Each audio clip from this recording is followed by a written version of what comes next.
ఈ refrigeration cycle చాలా ఎక్కువగా అన్ని రకాల రిఫ్రిజిరేటర్, ఎయిర్ కండిషన్లో వాడుతున్నారు.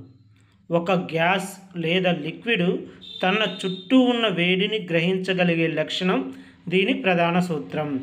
ఇంకా వివరంగా చెప్పాలంటే చిన్న ఉదాహరణ చెప్పవచ్చు. అదే మట్టి కుండలో నీరు చల్లబరిచే సూత్రం. ఒక మట్టి కుండలో నీటిని పోసినప్పుడు ఆ కుండకి ఉండే అతి సూక్ష్మ రంధ్రాల ద్వారా అందులోని నీరు కొంత ఆవిరిగా మారి బయటికి వెళ్ళిపోతుంది. అలా ద్రవస్థితిలోని నీరు వాయుస్థితిలోనికి మారే ప్రక్రియలో కుండలోని నీటి నుండి వేడిని గ్రహిస్తుంది. ఫలితంగా కుండలోని నీరు చల్లబడుతుంది. దీన్ని మరింత సమర్థవంతంగా పనిచేయాలంటే మిషనరీ అవసరం అవుతుంది. నీటి బదులు మరింతగా తన స్థితిని ఒత్తిడి మార్పుతో మార్చుకోగలిగే గ్యాస్ కావాలి. వీటిని ఉపయోగించి స్థితి మార్పు కంటిన్యూగా జరిగేలా రిఫ్రిజిరేషన్ సైకిల్ క్రియేట్ చేయడంతో రిఫ్రిజిరేటర్ మరియు ఎయిర్ కండిషనర్స్ పనిచేస్తాయి.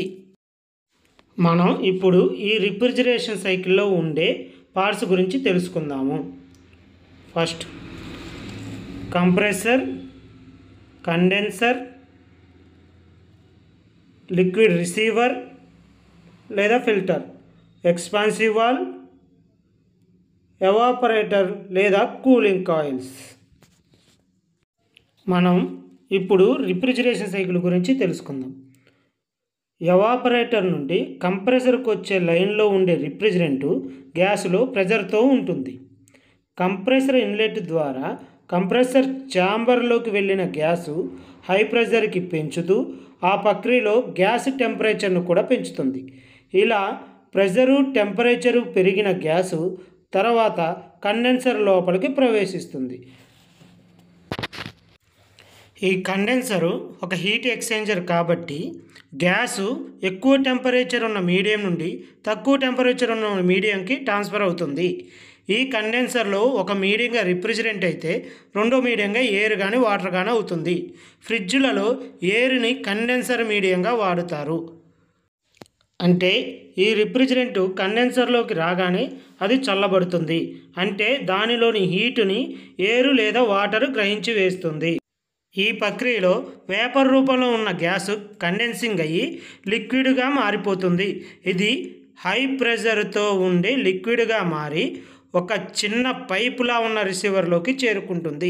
ఈ రిసీవర్కి ఒక ఎక్స్పాన్సివ్ వాల్వ్ అమర్చబడి ఉంటుంది. ఎక్స్పాన్సివ్ వాల్వ్ అంటే ఫ్లోను సడన్గా అబ్స్ట్రక్ట్ చేసి అంటే నిలిపివేసి అతి సన్నని మార్గం ద్వారా దాన్ని విడుదల చేసే ఒక పరికరం. హై ప్రెజర్ లిక్విడ్ ఒకేసారి ఫ్లో రిస్ట్రక్షన్ జరిగి చాలా సన్నని అవుట్లెట్ నుండి బయటికి చిమ్మేసరికి ఆ లిక్విడ్ ఒక్కసారిగా వేగంగా బాయిల్ అవుతూ బయటకు స్ప్రే అవుతుంది.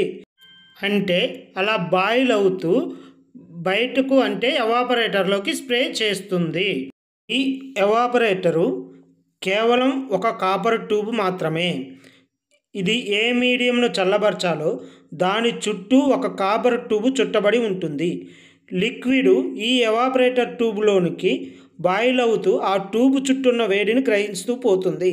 ఇలా ఈ ఎవాపరేటర్ ట్యూబ్లో లిక్విడ్ గ్యాస్గా మారుతూ చివరి కొనకు చేరేసరికి ఆ కాపర్ ట్యూబు తన చుట్టూ ఉన్న వేడిని గ్రహిస్తూ ప్రవహిస్తుంది.